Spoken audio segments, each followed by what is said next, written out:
Voilà, un vieux truc soldé, c'était Laurent Polleret, admirable. Chronique maintenant d'un mauvais genre, on commence avec vous, Esther Teillard et Robert Musil. Mauvais genre, laissez-moi vous pervertir, vous abêtir, Ouh. vous élever. Avec Robert Musil. Un petit essai trop peu lu, et Dieu sait que beaucoup d'entre vous s'y reconnaîtraient. De la bêtise, ou qu'est-ce qu'un con, et pourquoi en êtes-vous un, très certainement. On connaît de Musil les désarrois de l'élève Turles, l'homme sans qualité, mais son éloge de la bêtise reste encore méconnu.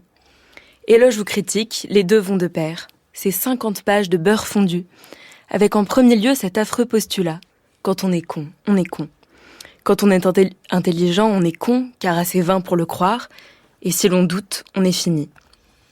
Le genre humain, chers auditeurs, est menacé de bêtises imminentes. C'est bien sa tragédie, la vôtre. Qu'est-ce que la bêtise sinon l'assurance de retrouver vos amis en enfer ? Elle est là, elle vous guette.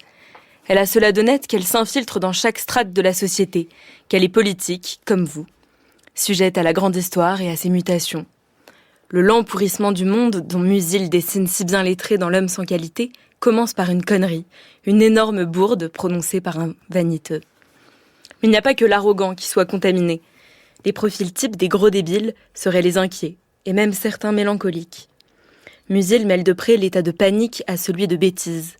Le con serait semblable à l'insecte affolé qui se cogne contre les vitres. Le con est un homme englué dans sa vie, ses affaires, sa bourgeoise, ses doutes et ses échecs.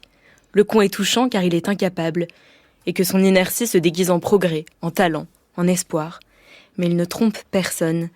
Il est seul dans son trou, et tout le monde lui ressemble. Sans doute plusieurs cons nous écoutent. J'aimerais les serrer contre moi ou leur chanter la ritournelle. J'aimerais leur dire qu'ils sont la sève, l'élan profond du corps social. Sommes-nous allés trop loin dans la bêtise ? Probablement, cher mauvais genre, bien qu'ici nous ayons fait du toujours plus un étendard. Reconnaissons à la bêtise qu'elle fricote avec le gracieux. Elle oblige ses auditeurs à la consternation et en conséquent au silence. Et être silencieux, c'est ce qu'il y a toujours de plus malin à faire. Finalement, Musil nous le dit, le dernier remède face à la bêtise, c'est l'humilité. Lisez Musil, chers amis, et méfiez-vous des dîners auxquels on vous invite. Vous êtes le con du groupe. Et moi, ce soir, je vous confie ceci pour vous réconforter. Il n'est pas une seule pensée importante dont la bêtise ne sache aussitôt faire usage. Elle peut se mouvoir dans toutes les directions et prendre tous les costumes de la vérité. C'est De la bêtise de Robert Musil, publié aujourd'hui aux très chics éditions Alia. Merci Esther, je recommande sur la même tonalité aux éditions Alia, Les imbéciles de Papini, c'est à peu près pareil, et ma foi, c'est tout à fait percutant et agréable à lire. Élise Lépine,